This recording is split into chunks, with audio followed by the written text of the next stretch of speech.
I'm here now. Do you hear me?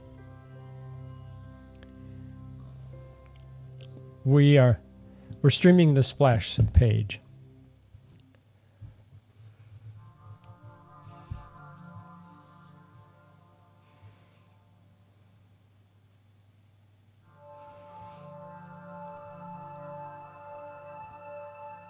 So Bruce, we met at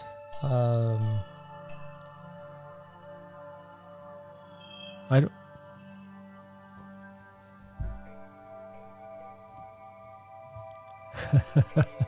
Maybe we need to type. Well, maybe he's not listening right now. Oh.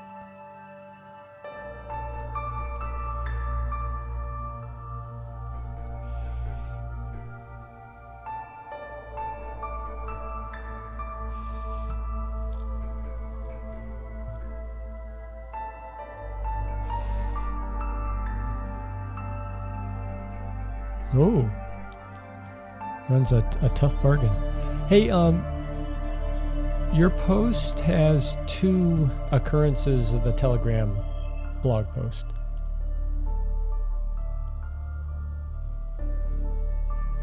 I see it twice.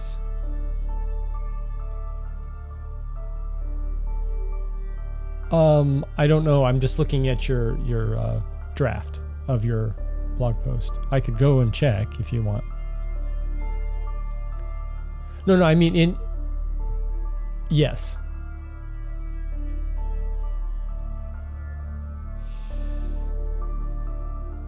And there's a funny character at the end of the second one.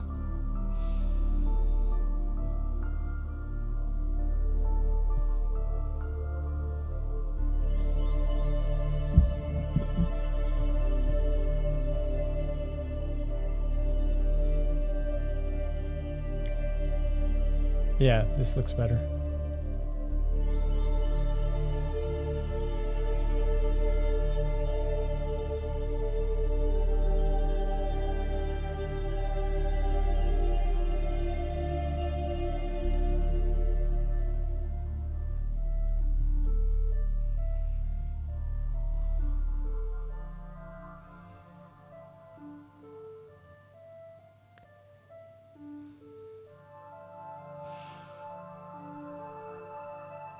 Works with DOE as part of EOS DIS. Managed out of Goddard. Oh, so maybe that's how that could be the connection to John.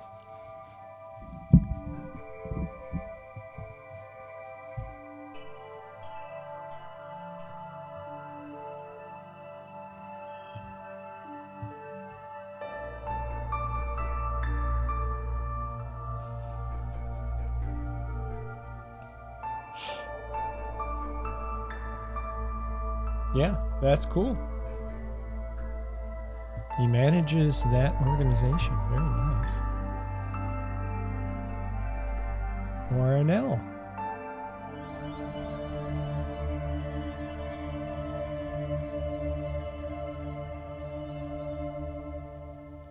Yeah, they also have a podcast that I follow, I listen to.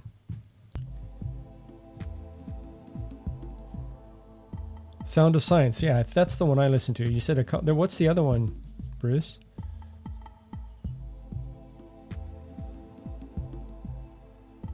Lindsay's here. Lindsay the daughter.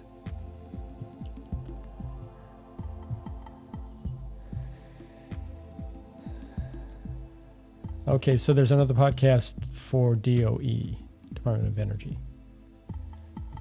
Okay.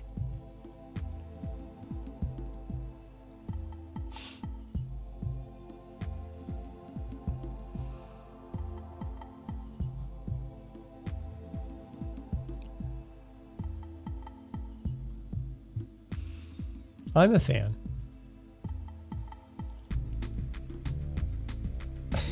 Right.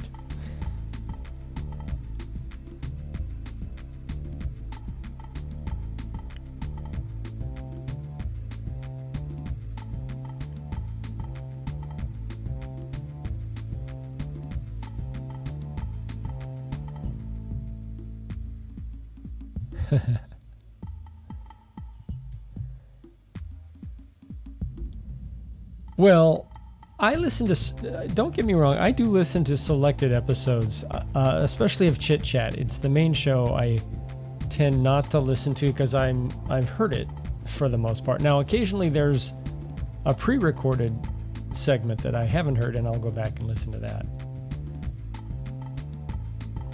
There, did I cover it well?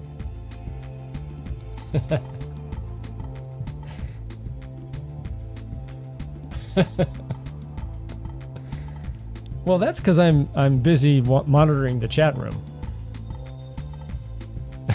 There, how did that go?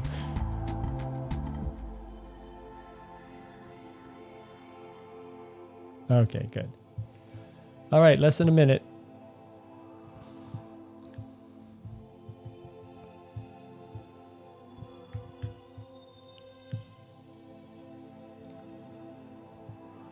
Yeah. Yeah, I don't see him. Yeah, Frank may not be joining us again. Alan! Okay, are you going to take us live or shall I? Okay, get ready because I'm about to in 6 seconds. 2, 1, live. We are live. Hello. We're live. How exciting for everybody. How you doing, Podfeet? Hello. All right, I'm How gonna. you doing tonight, Steve? Good. I'm turning up Mimo and turning down Discord. Oh, good idea. Oh, do you keep them partially on? No, I mean by down, I mean mute. Okay. Oh, now I got to turn you up. Emo down. Too quiet. It's fun to be able to control this. Yeah, the website is typically lags quite a bit. That's the price of getting free streaming video. There you go. All right, well, I think it's time for roll call, and we will start off with Alan and Mike and Kevin, Jill, Lindsay, the daughter, John, and another Mike, Grumpy Mike, and we've got Rick and Rush and Sandy and Bruce and Michael. And let's see, I got Rush. Yep, I think that got everybody. Oh, is John. Did I say John right? Yeah, John's in both columns. I get confused when people are on the left and the right, Steve. Roll call. No, there we go. I thought Rose was in here earlier, but I could have been mistaken. She may have popped in and out. Oh, there's Wheels. Frank Wheels just snuck in, just Frank. under the wire there. She was here. All right, well, I'll say hi to Rose. No, Rose could not make it, Mike says. Oh, okay. Maybe I didn't see her. Oh, she did pop in then, but couldn't stay. Got it.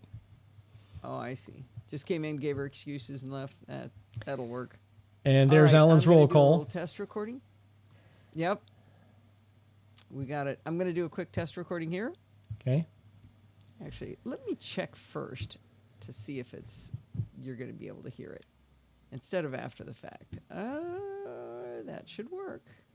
All right, let's do it. Hi, this is Allison Sheridan of the NosillaCast podcast, hosted at podfeet.com. And let's go back to the beginning. Hi, this is Allison Sheridan of the NosillaCast podcast, hosted at podfeet.com. All right, could you hear my playback? Just like Memorex. So funny, I hear you through the door first. Let me close the door. Is that bothersome? Well, it's probably a full second ahead of when I hear you on the on the headphones. Yeah. It's an odd delay.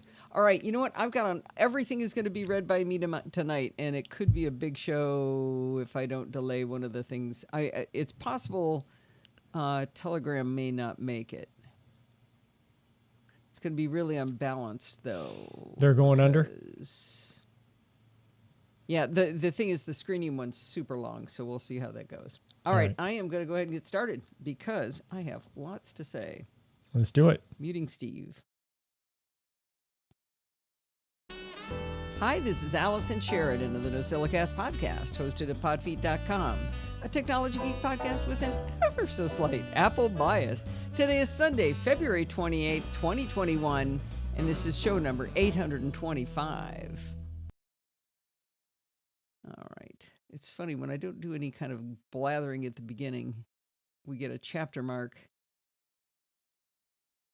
No, I gotta do it this way first. Here we go. All right, chapter mark time. Matched down all my keys for H, right? And I'll do a copy. All right, I see Kevin out of the corner of my eye reminding me to do it. And there goes the, so now, you see the chapter mark go in? That's what you got to look for. You got to look for that blue going across in there. All right. Look good. Oh. Apparently I was supposed to save. NC app. There we go. Okay.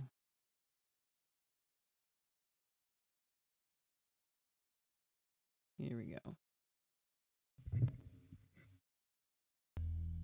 Well, this week on Chit Chat Across the Pond, we're joined by Lindsay Tondy, Senior Manager in Quality Assurance at a global pharmaceutical company. And she joins us to talk about whether it's a good or a bad thing that companies are thinking about having their workforce continue to work from home indefinitely. I originally thought this is going to be a great thing because, we're going to have fewer cars on the road, we'll have less traffic, less pollution, and office buildings won't be needed, and people will gain hours of their life back because they're not spending it commuting in their cars. But Lindsay explains that what is missed when you work from home and the benefits of a blended model where people work only partly from home. She talks about the issues surrounding building relationships at work that help people get things done and how the fun activities of her office have been transformed into safe distance fun. She also talks about how much more challenging it becomes if two people are working from home in a small house. We don't come up with all the answers, but I found it to be a fascinating way to throw these ideas around with someone who's currently in the middle of figuring this all out for herself and her employees. There's one little other thing I should mention. Lindsay Tondy is a frequent attendee of the live NosillaCast. Her name in there is Lindsay the Daughter. If you want to chat with her, the best way is through the live chat on Sunday nights at 5 p.m. Pacific time at podfeet.com/live. And if you want to catch up with her in person on Twitter, you can contact her at Idaho Monkeys. I don't think I want to put that. So we still don't know how she got her Twitter handle. No, she won't tell us. There's some secret here. Yeah. Her name in there is Lindsay the Daughter.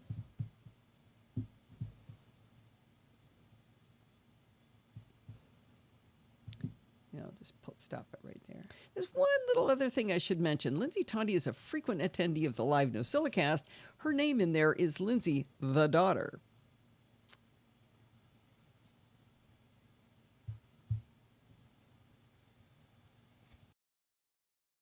There's one more little thing I should mention. Lindsay Tondy is a frequent attendee of the live NosillaCast. She hangs out in the live chat room and talks to everyone, and her handle in there is Lindsay the Daughter.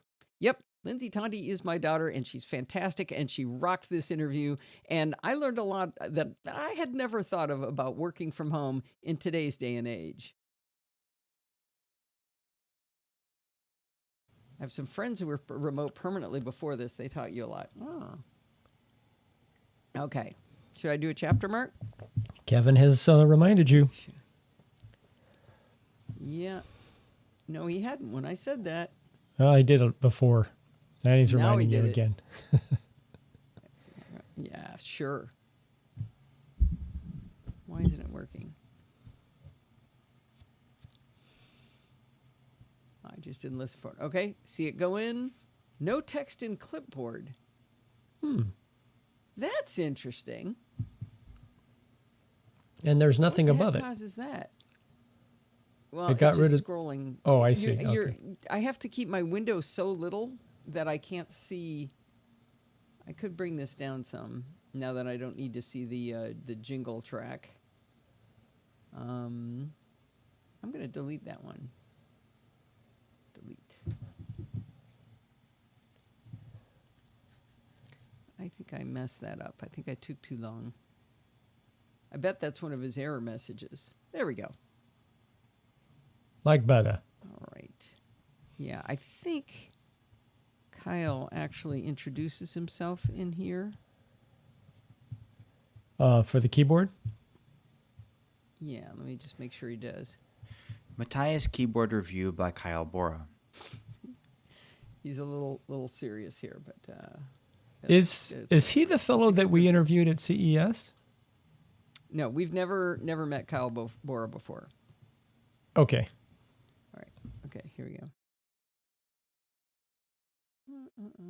Here's where it's supposed to be. We're going to start out the show with a debut review by Kyle Bora.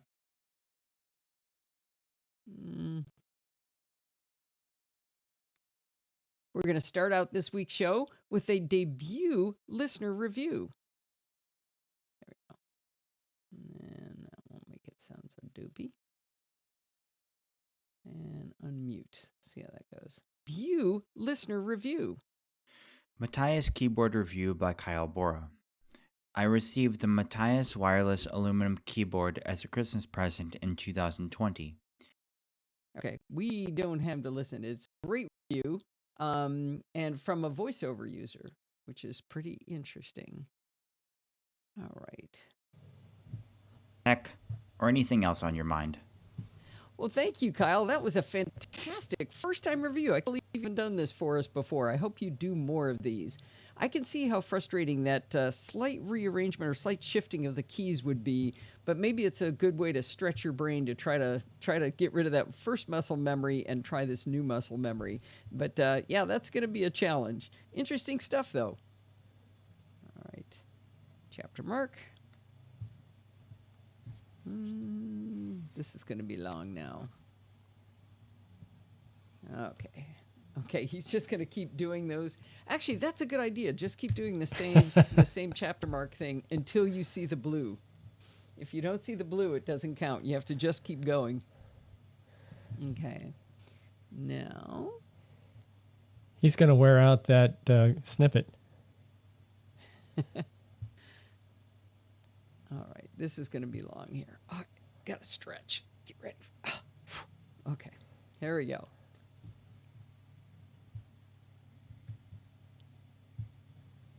I've been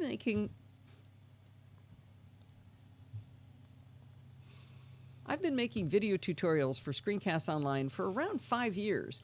I really enjoy making the tutorials because it forces me to learn new tools, and I have to learn them really, really well in order to teach them. It's absolutely true that the best way to learn something is to teach it. There's a lot of pitfalls when choosing a tool to teach. In order to make a tutorial, I have to really understand the tool, like I said. I start by poking every button and control in the app to figure out what it does, and I explore every single preference and option. I know that I pretend I never read manuals, but that's actually not true. I often read the manual for the more complex tools. As I work my way through learning the app, I create a mind map using my beloved iThoughts from Tokataware. I just fling my discoveries into the mind map just all over the place, and as I work my way through the app, I start to reorganize the topics into a story of how to use that app. For example, in some apps, the only logical place to start is with the preferences, like with Bartender 4. If you don't look at the preferences, you can't even figure out what the tool does. But with other apps, the preferences are sort of like a bow on the top at the end of the story. One of the huge pitfalls in doing these tutorials, as any of the Screencast Online staff will tell you, is that partway through working on an app, you discover it isn't what you thought it was when you decided to do the tutorial. Maybe the app turns out to be too simplistic to be worthy of a 30 to 40-minute tutorial. Often software turns out to be buggy, and we definitely have to change horses when that happens. Sometimes you're halfway through the process when the developer decides to put out a major update and it messes up everything you've done. But there's one thing that has never happened to me before in this process before now. Last week, I started doing a tutorial on an app that I assumed would be fairly simplistic and easy to fit within the 30-minute window. I made this assumption based on the price, and I couldn't have been more wrong. The app in question is Screenium from Cinium Software at ciniumsoftware.com.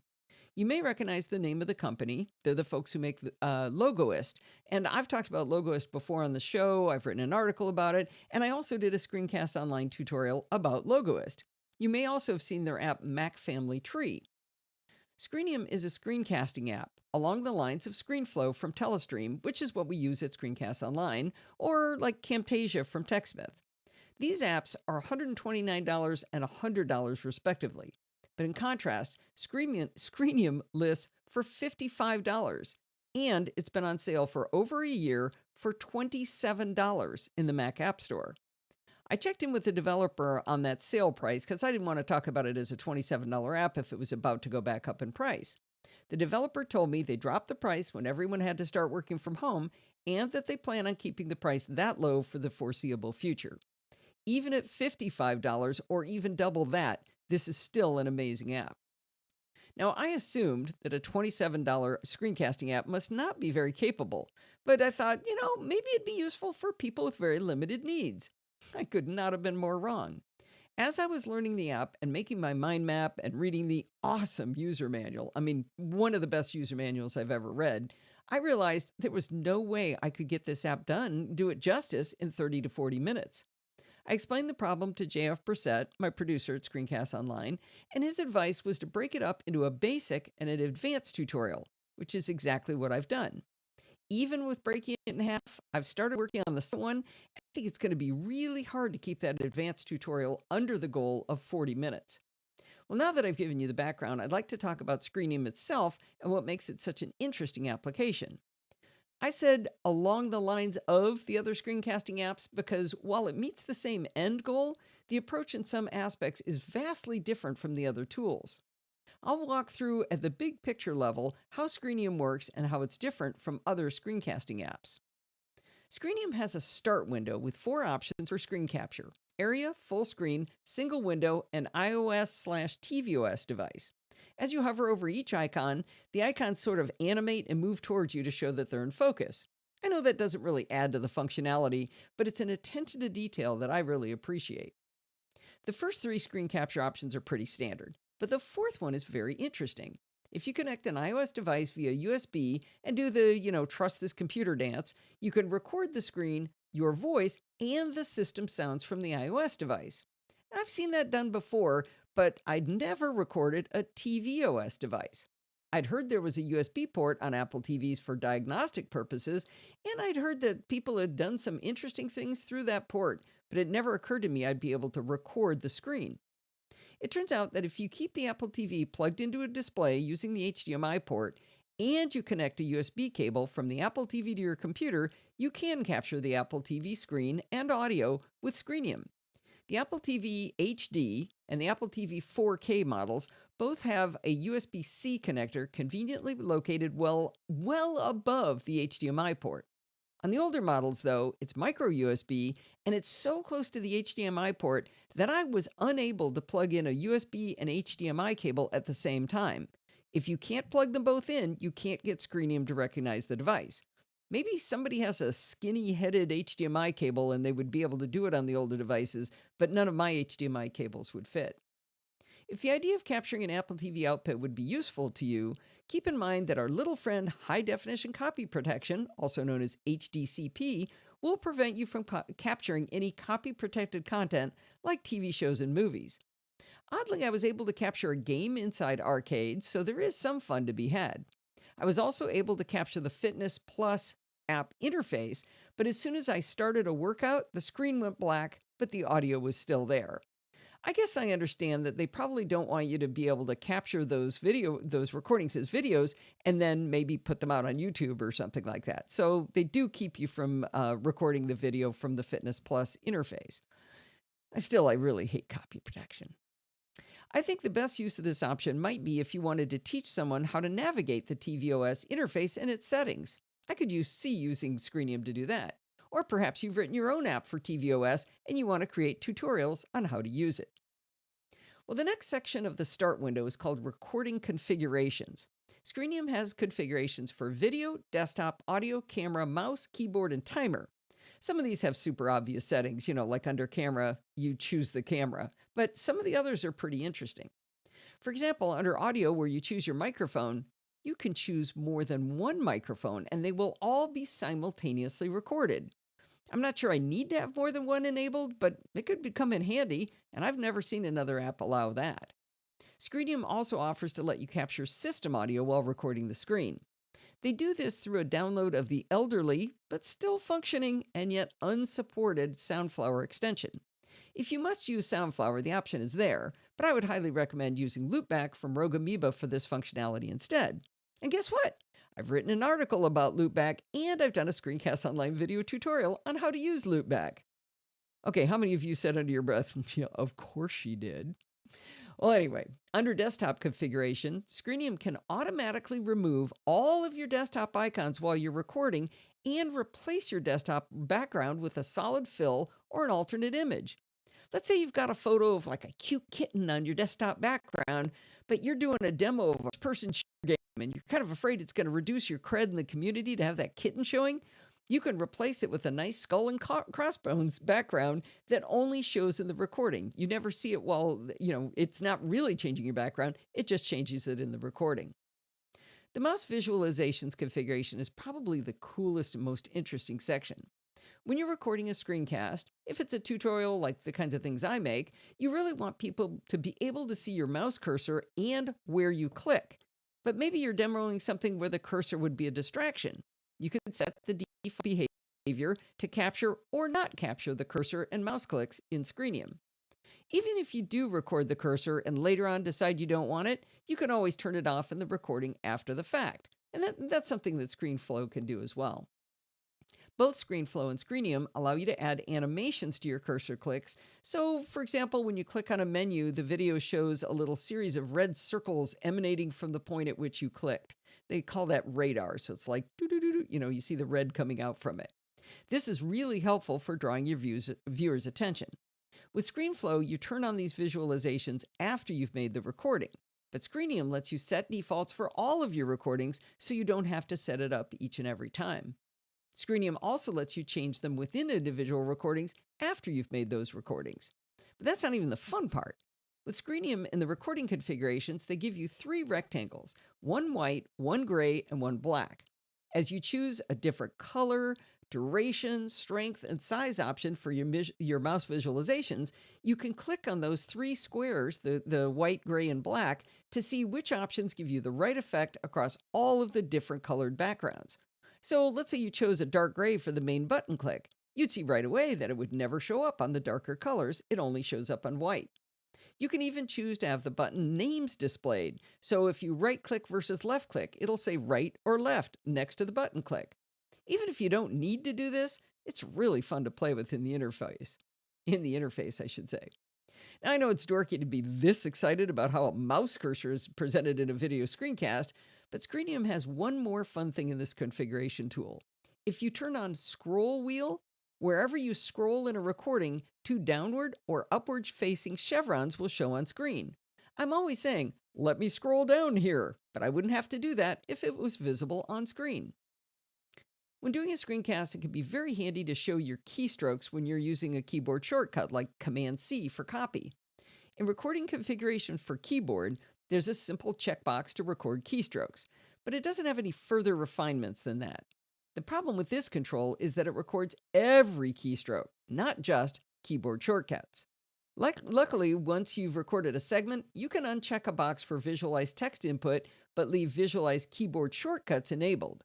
I prefer that to be a default you can set in recording configurations for keyboard, but at least you can set it in each recording. One of the annoying things in doing screencasting is waiting while a countdown timer goes by before you can start your demonstration. It's usually only a few seconds, and I know it's good to have a countdown, but it always seems to go on way longer than I want it to. Like other screencasting apps, Screenium lets you change the countdown time, but they do one thing better than the others. When the countdown timer comes up, you can hit enter and it immediately lets you start recording. I love that feature. Even if it's only 2 seconds, it bugs me to just sit there doing nothing. I got stuff to do. I don't have that kind of time. It has another option that adds pretty much no value at all, but I still really like it. When the countdown timer goes, you can have it make a sound while it's counting down, and one of them is called TV-esque. If you're old enough, you can already hear the sound in your head of when we would see the pattern on the TV with a hand. It was like a black and white pattern, and you'd see a TV hand sweeping around, and it would be going boop, boop, boop, boop as it counts down. It sounds exactly like that. I know they did that one just for fun, but it made me smile. Well, once you set all these recording configuration defaults, they stick, like I said, with all future recordings until you change them. But remember, you can always change any of these attributes after you make a recording. For example, I enabled my webcam, and I kept forgetting to disable it in the recording configurations. So every video I've recorded had my dumb face on it, but I can just select that video track and delete it in the final recording until I remember to go back into recording configuration defaults and turn it off. Now, Screenium has an interesting way of storing and categorizing your recordings. When you finish making a recording, it opens the file in the timeline editing view. If you don't save it, it then calls it a previous recording and keeps it in a holding bin in the start window, kind of a video library, if you will. If you do save it in the timeline view, then it becomes what they call a composition. So one is a recording and one is a composition. So if you actively say save, then they call it a composition. It shows the compositions in that same library bin on the start window, but the file is saved to a place you specify, while previous recordings are saved by default into your User Library Movies Screenium folder. It works out just fine, but it's different from what I've seen in other apps, so it took me a little bit to figure out how to work with the recordings in this way. In practice, a composition will consist of more than a single recording, so it does make sense to save them in a logical location. You do have to remember, though, to keep an eye on that User Library Movies Screenium folder, because everything you ever record will stay in there until you actively delete it. All right. Enough of setting up the configurations. Let's talk about the timeline editor. In Screenium, everything is an object. You can add objects to your initial recording by choosing from the video library you've just created. You can add pictures from your photos library, and you can add text and shapes to your composition. Each of these objects will be on its own track in the timeline. Now, it's a little counterintuitive, but the visibility of objects is controlled by the location of the track it's on, with the lowest track being the visible thing on top. For example, if you have a video track on top and below that you have a track with an outlining rectangle, the lower track, the one with the outlining rectangle, will show on top of the video track. If you put the rectangle on the track above the video, then it will disappear behind the video. Once you get used to it, it's fine, but it just seems a little upside down to me. All objects can be animated, so you can add a keyframe and have an arrow slide across the screen, or have some text fade out, make a photo rotate out of the frame, or have a video object zoom in or zoom out. Screenium shows these keyframes as blue rectangles underneath the affected track. It also shows blue dots above the track for where you've clicked the mouse.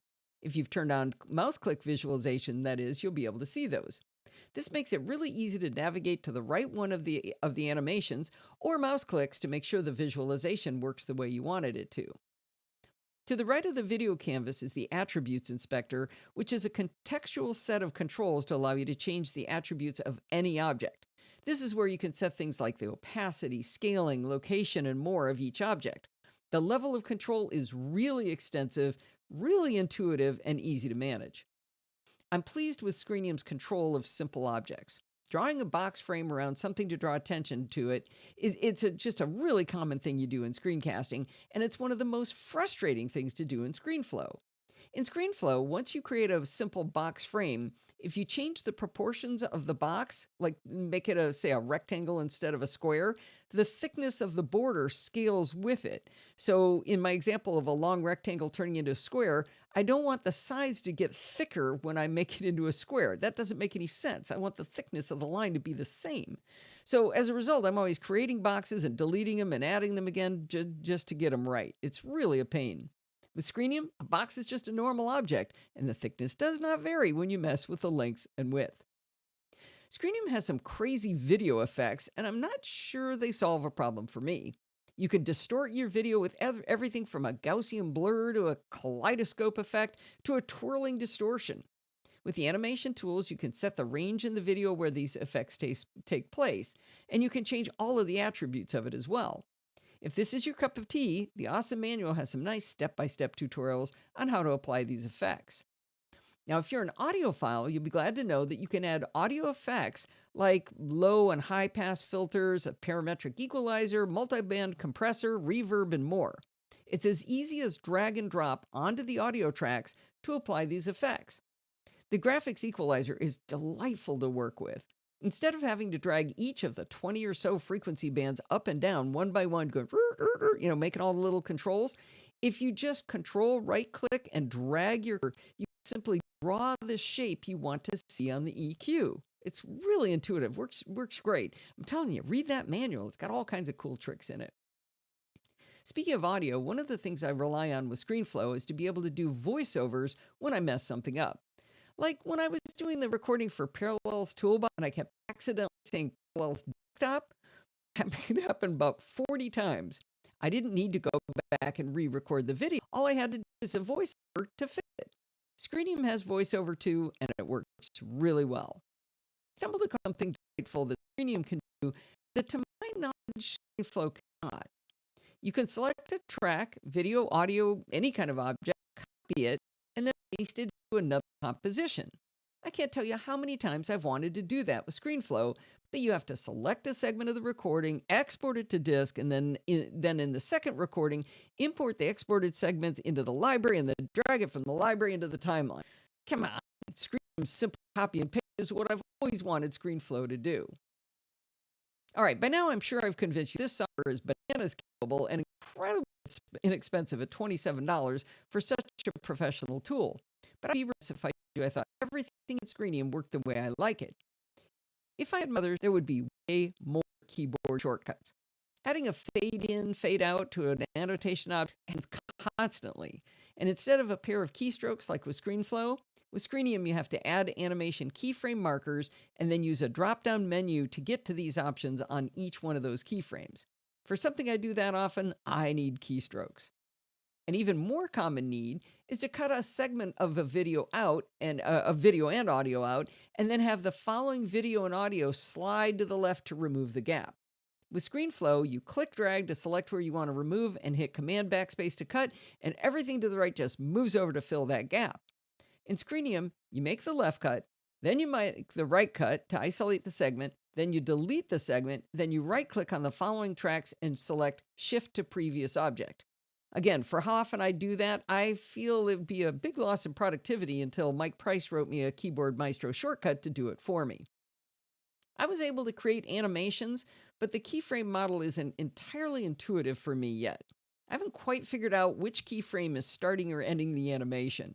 Now, I suspect that some practice would cement it for me, but as Bart would say, the penny hasn't yet dropped for me on this one. Okay, I've said it twice already, but the bottom line is that if you need a highly capable video screencasting application, I would highly recommend you take a look at Screenium before shelling out 4 to 5 times as much for Camtasia or ScreenFlow. Now, my basic tutorial on Screenium will be up on Screencast Online in about 2 weeks, and if I get it done, the advanced class will be up 2 weeks after that. I think I'm going to be able to pull it off because I'm so enthusiastic about this application. Whew. Mike will have to write. Okay, nice, Kevin. Now, Kevin, okay. Oh, good grief. Okay. How can you miss it? Be long. Okay. Oh, don't get me wrong. I can. See, here's the problem. Here's what happens. I do support the show, And then usually, so I don't do a chapter mark now. And then when I go into doing security bits, I forget the next one. So it's the one after support the show that I always forget. Aha. All right.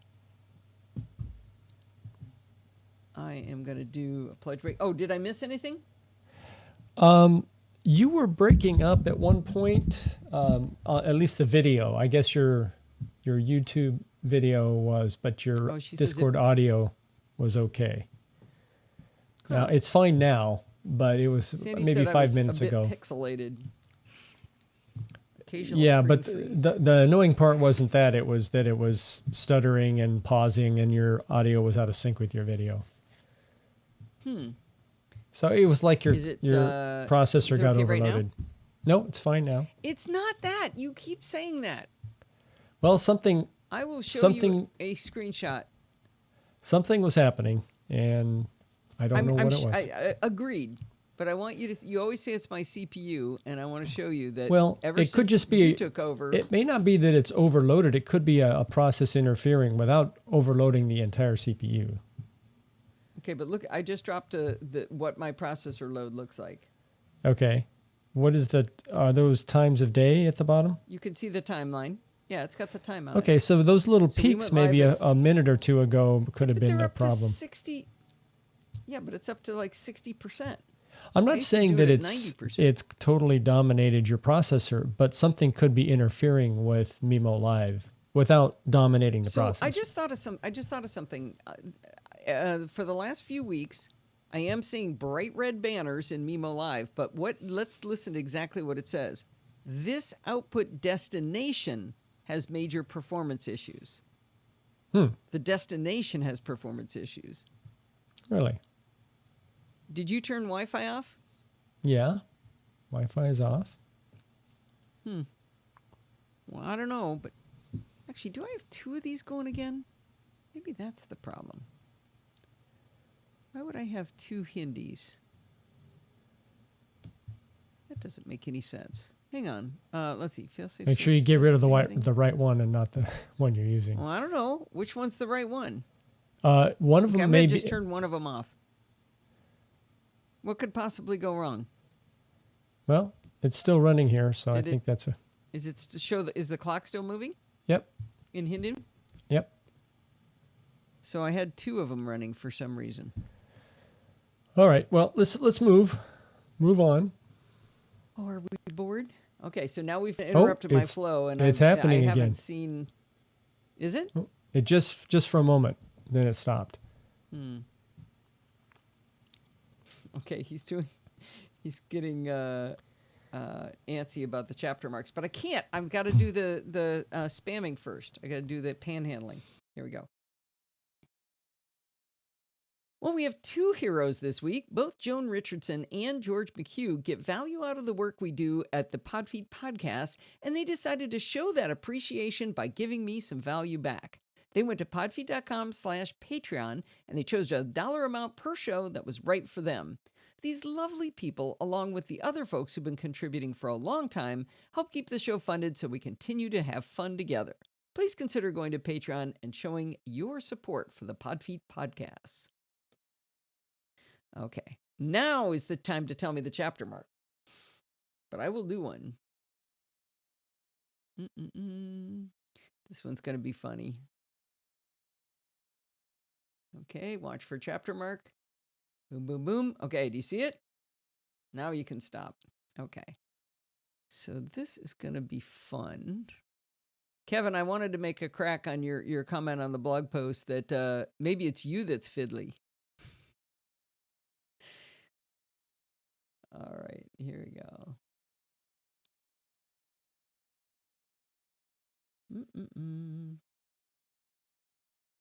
Back in 2015, I wrote an article entitled Everything is Fiddly, where I basically ranted about all of the things that are supposed to just work and yet don't. In 2018, Helma from the Netherlands followed up with her own story for us of how everything is fiddly. As my life continues to be filled with fiddly bits to this day, I was remembering how cathartic it was to get that off my chest. And then I had what I think could be a really fun idea. when something fiddly happens in your tech life, I'd like you to send me a short recording describing what happens. I bet we could make this a regular segment because, well, everything is fiddly. It's really easy to make a recording. Grab your phone, open up voice memos, and talk it out. If you can give me a little script for it, it's even better because that makes it fun for the blog post. So here's the kind of thing I'm thinking of. How about this? When I'm on a walk for exercise, I use Siri to remind myself of things I need to do when I get home. She interrupts my podcast playing in Downcast while I'm talking, sets the reminder, and then restarts the podcast I was listening to. Except today, where once Downcast kept playing while Siri and I were chatting, so I missed a bunch of my podcast. Then later, she did interrupt the podcast, but she didn't restart it afterwards, and when I asked her to resume, she picked a completely different podcast than what I was listening to. Everything is fiddly. Like I said, if you write it out as a short script, that'll maybe make it tight and focused, and that's even more fun. If you want to do an even longer form fiddly bit, you know what? That's always an option. I'm not sure we want to let Alistair play in this one, though, because right now I'm pretty sure if he did a recording of what wasn't fiddly, that might be shorter than what is fiddly for him. Well, anyway, I thought this is really going to be fun, and if we're going to do it, we're going to need a jingle. So Lindsay got my grandson Forbes to supply the voice, and Steve added some music, and now we're ready for business. Let's have a listen to our jingle for Everything is Fiddly. All right. Here we go. This is a debut. Are you ready? Everything is Fiddly. Everything is fiddly. It sounds like the trombone still sounds a little bit loud. What do you think? When he first starts talking? What do you think, Steve? You're saying up front or while he's talking or both? When he's talking, you were going to try to duck it down some? I play it did. again. Maybe not enough. I can duck it more. Wait, you're not listening. Let's duck it. Let's listen again. Everything is fiddly. Maybe that's okay. What do you guys think? Isn't that awesome? Good job, Forbes. Bruce's balance is good. Everything is fiddly. I like how he pronounces He did it all the syllables in fiddly. fiddly. Well, he asked her, are you talking about like a fiddle, right? Uh-huh, sure. Oh, wait, is Lindsay still here or did she leave? I don't see her now. Maybe she's not nuts. here in I time haven't to seen her hear here. the debut of her Oh. son. All right, well, I'm going to go up here and I'm going to record. Okay, not quite yet, Kevin. Everything is fiddly. Okay, I know that's self-serving because it's my grandson, but I think it's adorable. Anyway, if this whole idea sounds as fun and cathartic to you as it does to me, I hope you'll send in some recordings. And I'll just keep playing these. We'll do this as long as it takes until nothing is fiddly. All apps, all operating system, all smart assistants, all IoT devices are fair game for this. Send in your contributions to Allison@podfeet.com and you can entitle them Everything is Fiddly. Now it's chapter mark time. Do this until nothing is fiddly. Boy, you're going to be waiting a long time. You're going to have a lot of inputs. Well, that's what I mean. That means forever, right? Right.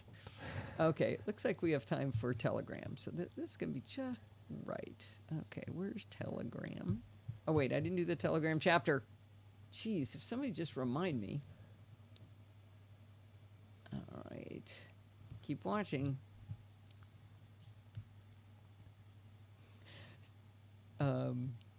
Oh, actually. Yeah, Sandy's already got one. She's already sent one in. I gotta make a note. Make sure. She will be the debut Everything is Fiddly episode. Yeah. In the can. Oh, sounds like Bruce has one about his Apple Watch. That's perfect. Yep. They don't need to be long. Nope, just little short ones is fine. Oh, is it, dear? Do you want these to be rants or just observations or any way you want to do it? Got whatever they want. All right. All right. The Fiddly Hour brought to you by Winston Cigarettes. All right. Here we go. Nope. Apparently not. Chapter marks there. Oh, somebody's going to need to count chapter marks, Steve. That's what's weird. Last year, I wrote an article explaining why I like the cross-platform app Telegram so much better than Apple Messages. I talked about how there's no blue-green bubble nonsense, how group threads never get tangled, how it syncs across devices instantly, how it has built-in GIF search, and most importantly, how you can edit and delete messages in Telegram. What I didn't tell you was that there was one thing I actually did like better about Messages than Telegram, and that's the integration with Siri and AirPods. When I'm out for a walk and someone sends me a message, my podcast will pause and I'll hear the message in my AirPods. Back when I wrote that blog post, Telegram wouldn't let me do this, and it made me sad. Wait a minute. There's a section missing. The whole section about replying is gone. Something got deleted. Okay, hang on a second, guys. Steve, entertain them. I've got to write something in there. Well, let's see. Did everyone see the Perseverance landing? Did anyone see it? Ago? That may have been before the last show. Yeah, this may be old news. When did it land? Let me check. When is the helicopter taking off, and what's its name? Yeah, I guess Perseverance landed on the 18th. Okay. So it has been more than a week. But some more video and photos have come out, high-res video. Do you need quiet now? Okay. Yeah, I think I'm done here. Okay. When I'm out for a walk and someone sends me a message through Apple Messages, my podcast will pause and I'll hear the message in my AirPods. I could even say, "Hey Siri, reply," and she'll take my dictation and send my reply. Back when I wrote that blog post, Telegram wouldn't let me do this, and that made me sad. Rosemary Archer... Okay. I've been meaning to say S lady anyway. I'll re-record that section. I feel like this is not the right version. Yeah, because this has typos in it. This is Rosemary Orchard 'S.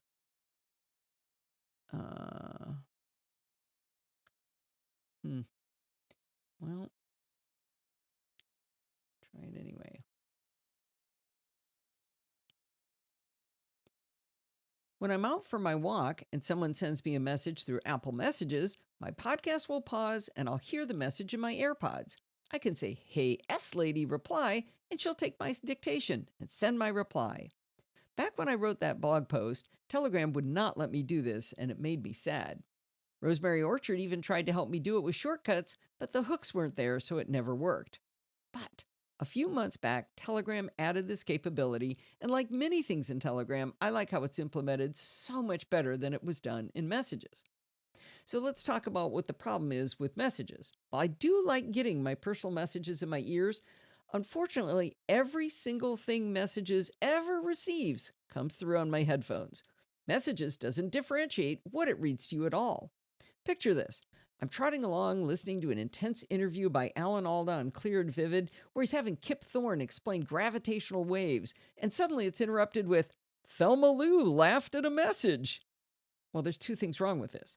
First of all, I've lost the thread of where Kip was explaining that rainfall moves the ground enough to be detected by the instruments. Second of all, even if I hadn't been listening to something where this level of concentration is required, what value is it to tell me that Thelma Lou laughed at a message if you're not going to tell me which message she laughed at? It's zero value with maximum annoyance. Secondly, I dislike tapbacks even when I'm reading messages, but I truly despise them when they interrupt my podcasts. If what I wrote isn't worth your time to write a clever response, I'd truly rather you didn't respond at all. Tapbacks are too easy to do, and I don't think they add to the conversation. The second problem is group messages coming through to my AirPods. As I'm sure is true with your friends, group messages can get chatty from time to time. I've been on a walk when I'll get interrupted every few feet because a group is going back and forth on a topic. Now, those conversations are often interesting, and I really like reading them on my phone or my computer, but I wish there was a way to shut them up when I'm walking. Worse yet, people in group messages seem to love those darn tapbacks. Billy Bob loved a message. Great, which one? Well, the third problem is a feature of messages, but I don't favor it. If a message comes in that is considered long, and I don't know what the definition of long is, your message will not be read to you. Instead, Siri just interrupts you and tells you you've received a message. I'm really not sure which is worse, being told that Thelma Lou laughed at a message I can't see, or being told that Thelma Lou sent a message, but then the S-lady refusing to read it to me. They both interrupt me, which is equally annoying, but not reading a message to me is probably more frustrating. So now my train of listening has been derailed and my curiosity has been piqued. Even though Thelma Lou isn't all that interesting, now I have to know what she said. You can say, "Hey, S-lady, read it to me," and then she'll read the message, if you're quick about it. So now the S-lady has interrupted me but not read me the message. Then I have to ask her to read it to me, and then I can hear the message. It is such a waste of my time. If Siri reads you a message and you're quick about it, you can say, "Hey, S-lady, reply," and then dictate a response. Remember, though, that her short-term memory is extremely limited, so if you wait too long, she'll say, What? Reply to what? Well, to send an original message to someone using messages, you simply say, "Hey, S-lady, send a message to Thelma Lou," and she'll reply with, "What would you like to say?" You then dictate your text, she reads it back to you, and then asks if you're ready to send it. If there aren't any egregious typos, you say yes, and she'll let you send the message. I'll admit that sending original text messages with messages works extremely well. With Telegram, you initiate original messages in essentially the same way as with messages, but instead you say, "Hey Siri, send a message." Sorry, I did not mean to do that. I apologize. Okay. With Who Yep. do you want to send it to? Yeah, thanks, dear. Hey Okay, Siri, Hotkey. stop. All right. Apologies.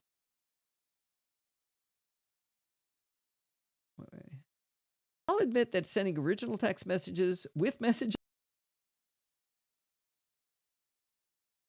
With Telegram, you initiate original messages in essentially the way you do it in messages, but instead you say, "Hey, S-lady, send a telegram to Thelma Lou."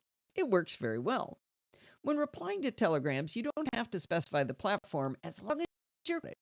After she reads you a telegram message, you very quickly say, "Hey, S-lady, reply," and she'll assume you meant to reply to the telegram. This week I was chatting with Bart on Telegram while on a walk. He sent me a telegram, and evidently I hesitated too long. I said, "Hey, S-lady, reply," and she said, "Who do you want to reply to?" All right, well, she forgot who just wrote to me, but I'll play along. I said, "Bart," and she took my reply and she sent it. Later, when I got home, I realized she sent my replies through messages, not Telegram. He must have been very confused that I switched platforms. So anyway, you do have to be quick about it with those replies, or she'll default back to messages. Now, I described to you the 3 things I don't like about messages coming into my headphones. The first was those dumb tapbacks, and since Telegram doesn't even have the concept of tapbacks, Thelma Lou is forced to actually write something clever such as "ha ha." The second problem was the group message threads that are just too chatty. Telegram solves this by not reading group Telegram messages at all. How brilliant is that? Individual personalized messages are more likely to require a response, so only those get routed to your headphones. I love my group messages, and especially my Wine Wednesday group, which can get very chatty, but I don't want to be interrupted every 12th step on my walks by the conversation, so this is a huge improvement for me. I can write to them when I get back.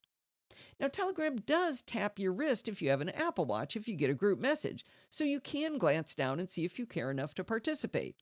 I was on a walk recently where Bart and Helma and I were discussing the right way to structure a new Taming the Terminal episode, and I deeply cared about the decisions being made. I never heard the messages through my headphones, but when I saw it on my wrist, I stopped, unlocked my phone, and I dictated a few messages back. When the conversation is a bit lighter and less complex, I've been known to use my Apple Watch to dictate my response to a group message. I love this compromise, having group conversations on my wrist and individual conversations in my ears. Now, I have to admit that Telegram does one dumb thing, and I really hope they fix this. Let's say Stephen Getz answers a question I've sent about the number of graphic cores on an M1 MacBook Air. I'll hear in my headphones, Stephen Getz says 8 cores. But then let's say before I can reply, he writes a second message that says, unless you buy the entry-level model, which only has 7 cores. Even though Telegram already read me the first message, if I don't interrupt in between those two messages, it will repeat the first message before reading the second message. So I'll hear Stephen Getz says 8 cores, and Stephen Getz says, unless you buy the entry-level model, which only has 7 cores. Even though I already heard her say Stephen Getz says 8 cores. Now, I'm not sure why Telegram does this, but perhaps in programming, I don't know, maybe they thought if 2 messages came in back to back, you'd want to hear them both in order to maintain context. It's all I can figure. It can get really bad if the person writing you likes to put each thought into a separate telegram because Siri will repeat every message every time. So let's say somebody sends you 4 telegrams back to back. You'd hear 1, then 1 and 2, 1, 2, and 3, and then 1, 2, 3, and 4. It's not exactly what I'd like it to do. My solution is that if I hear any kind of a long message that I would not want to hear twice, I always reply to it with thanks or okay or cool or some other one-word response designed simply to interrupt Siri's ability to read me that first message again. If I only had tapbacks. Oh, no, just kidding. Don't want tapbacks. The bottom line is that I continue to love Telegram, and I find that in general, the way they think about features lines up very well with my preferences. I now have 63 of my friends and family on Telegram, and it's wonderful. All the cool kids are on Telegram. Come join us. There we go. Moo! That's a lot of... That's a lot, Kevin. It's good, though, because it grabs my attention. But I think that's... isn't that the last thing I got to read? That wasn't that bad. That was 40 minutes. That's... clean. All right, I'm going to read the final thing. And Steve, it's time for you to start counting chapters because that's coming up here soon. I'm ready. All right, let me do the final thing here. Well, that's going to wind us up for this week. Don't forget to send in your dumb questions, comments, and suggestions by emailing me at allison@podfeed.com. Oh, wait, don't forget to send in your everything's fiddly comments at allison@podfeed.com, too. You can follow me on Twitter @podfeed. And remember, everything good starts with podfeed.com. You want to become a patron? Podfeed.com/Patreon. You want to do a one-time donation? Podfeed.com/PayPal. Want to join in the conversation? That's podfeed.com/Slack, or if you still like Facebook, podfeed.com/Facebook. And if you want to join in the fun of the live show, like Lindsay the daughter does, head on over to podfeed.com/live on Monday nights at 5 p.m. Pacific time and join the friendly and enthusiastic NosillaCastaways. Thanks for listening and stay subscribed. Hey, Lindsay the daughter's back. We should replay the, she wasn't here when we played Forbes. Okay, let me just... Okay, good. She's there. Yes. Yeah. Hang on, I'm gonna drop in the outro music. Hey, Jill, I learned something cool. Did that do it? No, are you showing just Hindenburg right now? Yes. Okay, watch this, Jill.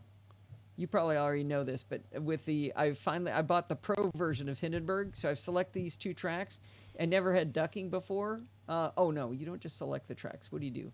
I think you go like this.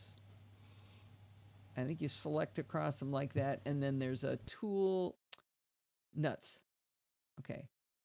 I got to select them too. Wait. Those 2, and then select. Is that right? Nope. Dagnabbit. Maybe this should be everything is on the Everything is Fiddly segment. No, this is just Allison can't remember how to select the tracks and then do this. That's what I want to do. No? Okay. There we go. Select those and then... No, they're not staying selected. Well, that was a good demo. You're trying to do ducking? Magic levels. Yeah. What is... Okay, there what we is go. it you're There we go. selecting? Now I'm going to do ducking. I have to select the region, and then I have to select magic levels. Magic levels. Ooh. Yeah, and look, it ducked it. It did? Okay, let's hear it. The end. You want to do a one-time donation? Podfeet.com/pay. Wait. Why is that not playing at all? .com. You want us Patreon? You want to do a one-time donation? Podfeet.com. What's going on? I don't know. Is it enabled? You have the No, it's not muted. It's on the wrong track. It's supposed to be down here, but .com/PayPal. No, it's not muted. Why is that not playing? I think it should look different, Jill says. Well, no, it does look different. It's got ducking, but why can't I hear it? Go to the end. You guys aren't hearing the music, are you? /Patreon. No. You want to do a one-time donation? Podfeet.com/PayPal. Go to the part that's odd. not ducked at the end. I just want to see if that sounds, if we can hear that at all. Yeah. Nope. No? Okay, let me try this. Let me go back to before I ducked it. No, there's something wrong. Okay. Oh, well, that's interesting. Okay, what happened here? NosillaCast outro. Podfeet.com/pay. I don't know what that is. I may have to work on that after class. The S in the music channel, but it's not. It's not. Oh, she's right. There's an S in the speak channel. That's what was wrong. That's a solo. Okay. Solo marker. Yeah, I did not click that intentionally. So I think I do this. I select that like that. And then I have to tap that one and tap that one. And then I can say, I don't think you could see it, but I'm choosing something called Magic Levels. We could see it. And I say close, and there it's done. So now, a patron, podfeet.com/Patreon. Yeah. You want to do a one-time donation? Podfeet.com/PayPal. Want to join in the conversation? That's podfeet.com/Slack. Or if you still like Facebook, podfeet.com/Facebook. Wait for the And end if here. you want to join in the enthusiastic NosillaCastaways. Thanks for listening, and stay subscribed. Maybe a little much at the end. So but it the appeared. level stuff will fix It appears to have changed your voice as well slightly at the end. Yeah, it amped it up a little bit there. Yeah, I'm not not sure quite why. sure why it did that. Oh, Did it low? Steve, the did amazing it- podcast producer, remind Allison to do a chapter marker count. Because 5. you know she forgets to.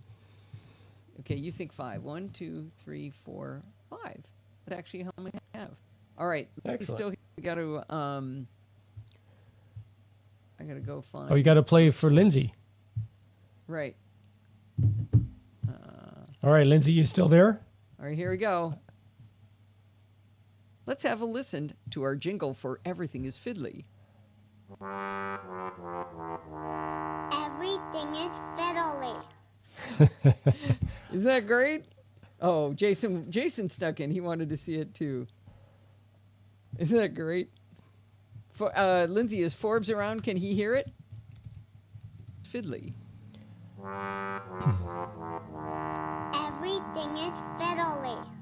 I don't Okay, see her now. I know that's self-serving. Oh no, she's not I there. I think she's having internet problems. Oh, yeah. Yeah, she's got. Cox is being idiotic. They are just being so stupid. Their latest thing is they told her that she should never have more than that the internet plan she's on, which is 100 megabits per second, they should never have more than 7 devices on it. 7 devices. Right. Are they counting IoT devices as well? I don't know. Lindsay said her jaw hit the floor when she said they had 30, but 30's, I mean, that's just normal these days, right? For a lot of households, yeah. Yeah. All righty. Well, I'm going to export 29 on your network right now. I don't think I can count as high as how many we have, Steve. Yeah. I don't think I can easily. We'd have to get a spreadsheet out. Yeah, exactly. So Jill asked a question, giving up on Alphonic. So maybe. What Auphonic does for me, it does a lot for me. It does compression, normalization, the loudness levels. It converts it to an MP3, and it retains the chapter marks, and it FTPs it to my website and adds all the artwork. It looks like the Hindenburg Pro can do all of that, but I think it's a little bit clumsier. I would have to add the compression myself first, and then, but I'm working with the Hindenburg people. They think my process is too complicated, and I was like, you think? They actually, I think the guy wants to watch what I'm doing to see what I do, and so that might be interesting. So anyway, yeah, I don't know, but it's fun. I like having the ducking, if nothing else. All right, well, it is 6:02, so it is class is over. I appreciate everybody coming here, and Yes. I think It was a good show. right? It was Wave clean. goodbye to Other- Rose, who isn't here, but I always like to say goodbye. Wait, Wheels is up to 7. You got to have by more the than way, 7. Gracie did What? not move an inch throughout the entire show. Here, you know what she likes? She likes these. I was picking. What are these things called, Steve? I forget what these flowers are called. They grow in. Night blooming jasmine, the small one, or honeysuckle, Yeah, or maybe. Okay, you guys want to see her move? Oh, there she moved. There you go. There, she's alive, right? yeah, she's moving. I think Sandy was a little Actually, concerned if at you- one point. There. Can you see her move? Yeah, Barely. she's moving. All right. Okay, All right. well, it's time to get going. Great show. I had fun. Hope you had fun. Thanks for all the